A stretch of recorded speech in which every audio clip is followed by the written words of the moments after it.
આજની વાત એક વાર્તાથી શરૂ કરીએ. એક સાપ હતો. એ સાપ ઝેરી અને ખૂંખાર હતો.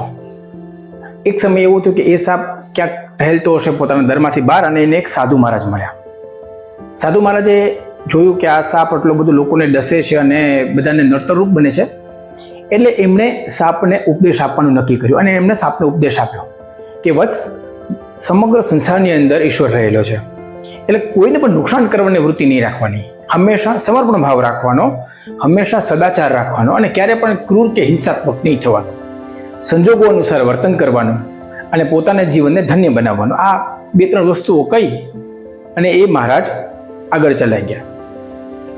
થોડા સમય પછી એ મહારાજને એ જ રસ્તેથી પાછું આવવાનું થયું. એ જ્યારે પાછા નીકળ્યા ત્યારે એને જોયું કે લોકો એ જ નાગને પથ્થરથી અને લાકડીઓથી મારતા હતા. લગભગ નાગને અધમું અજવ કરી મૂક્યો. એટલે એમણે શું કર્યું, એમણે એ નાગને એનાથી બચાવ્યા અને પોતાની સાથે લઈને એક સુરક્ષિત જગ્યા ઉપર લઈને આવ્યા. અને નાગને પૂછ્યું કે ભાઈ, તું નાગ છો, આટલા લોકો તને પરેશાન કરે છે, છતાં પણ તું કંઈ નથી બોલતો. લોકો તને મારે છે, તને પ્રતાડિત કરે છે, તને અપમાનિત કરે છે, તારી કિંમત નથી કરતા, છતાં પણ તું કંઈ બોલતો નથી. એટલે નાગે જવાબ આપ્યો કે મારે તમે જ તો કીધું હતું કે સદાચાર રાખો, સમર્પણ ભાવ રાખો, બધા સાથે સંભાવ રાખો. સાધુ મહારાજે કીધું કે એની સાથે મેં તને એક બીજી વસ્તુ કીધી હતી, સંજોગો અનુસાર વર્તન કરો. એ તું કેમ ભૂલી ગયો? તારી મૂળ પ્રકૃતિ જે છે એની તારે છોડવાની નથી, એને પ્રચ્છન્ન રાખવાની છે, પણ સમય આવે પોતાની રક્ષા માટે, પોતાના વિષયો અને નિયમોની રક્ષા માટે કદાચ તારે પોતાની મૂળ પ્રકૃતિ ઉપર આવવું પડે તો આવવાનું, એમાં કંઈ વાંધો નહીં. આ વાર્તા કદાચ આપણે ક્યાંક સાંભળેલી હોય, ક્યાંક જાણેલી હોય, બહુ જાણીતી વાર્તા છે, કે મેં નવું નથી કીધું. પણ આની અંદર નવું કહેવાનું એ છે કે આપણે સૌ આ નાગ જેવા છીએ. આપણી અંદર સંસ્કૃતિ અને સંસ્કારનું એટલું બધું સિંચન કરવામાં આવ્યું છે કે આપણે ક્યાંક ને ક્યાંક ખોટી વાતોનો વિરોધ કરવાનું ભૂલી ચૂક્યા છીએ. જે આવે એને સ્વીકારવું, જે પરિસ્થિતિ છે એમાં પોતાની જાતને નમીને રાખવું, એ આપણો સ્વભાવ બની ગયો છે. ઘણી બધી વખત ઘણા બધા સંજોગોમાં આપણે અતિશય દુઃખ સહન કરીએ છીએ, અતિશય લાગણીશીલ થઈ અને પોતાનું જ અહિત કરી બેસીએ છીએ. આવા સંજોગોમાં હું અને તમે બધાય, સમગ્ર જગતની આ વાત છે, સમગ્ર મનુષ્ય સૃષ્ટિની આ વાત છે. શા માટે આપણે એવું કરીએ છીએ? બીજાને ખુશ રાખવા, બીજાને સારું લગાડવા, બીજાની વાહવાહી મેળવવા. પણ એમાં આપણે આત્મઘાત કરીએ છીએ. એનું શું? ઘર પરિવાર હોય કે સમાજ હોય, નોકરી ધંધાનું સ્થળ હોય કે મિત્ર વર્તુળ હોય, દરેક જગ્યાએ સીધા માણસોને થોલી ખાવામાં આવે છે.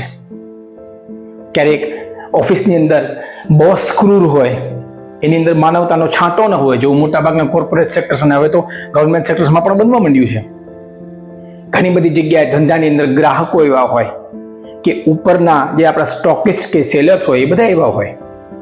પરિવારની અંદર તો આ બહુ સામાન્ય વાત છે, આવું થતું જ હોય છે, બહુ કોમન છે, દરેક કહાની ઘર ઘર કી છે. આ તો મિત્ર વર્તુળની અંદર પણ કોઈક એવા નાલાયક વ્યક્તિઓ ભેગા થઈ જાય કે જે બીજાને હ્યુમિલિએટ કરવામાં અને બીજાને ઉતારી પાડવામાંથી ઊંચા નથી આવતા. આવા લોકો દરેક જગ્યાએ જોવા મળે છે અને આપણે પણ એનો ભોગ બનીએ છીએ.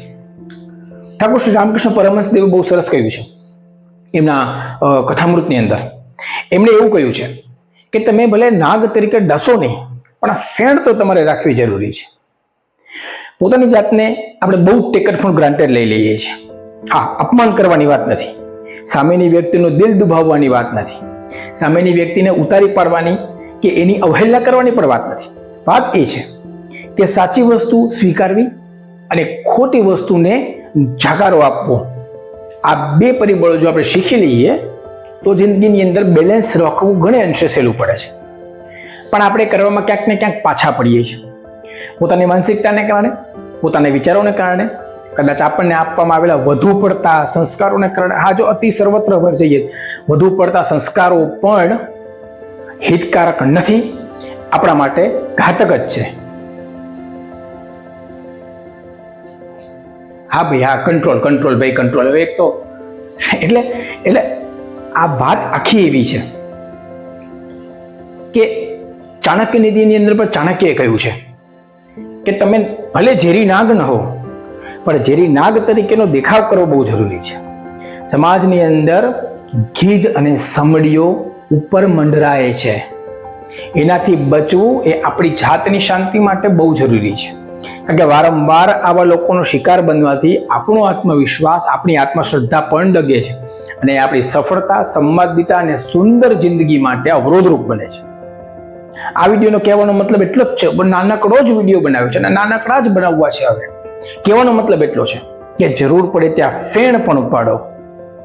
દર વખતે માથું નમાવવા માટે નથી હોતું, ક્યારેક ઊંચું કરવા માટે પણ હોય છે.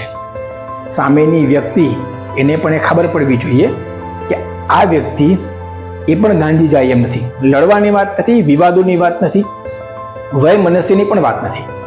વાત છે સત્યની, વાત છે સ્વીકાર્યની, વાત છે સમાનતાની. દરેક વખતે ઝૂકવું એ શૂરવીરનો શોભા નથી દેતું અને દરેક વ્યક્તિની અંદર એક શૂરવીર વસેલો જ છે. આજનો નાનકડો વિડીયો કેવો લાગ્યો ચોક્કસથી મને જણાવશો અને કોમેન્ટમાં એ પણ જણાવશો કે શું તમારી આવી કોઈ નબળાઈ છે કે જે તમને નીચે પાડે છે. આવતા વિડીયોમાં ફરીથી મળીશું. ત્યાં સુધી હું તમારો દોસ્ત દિવ્યમ અંતાણી આપ સૌની રજા લઉં છું. નમસ્કાર.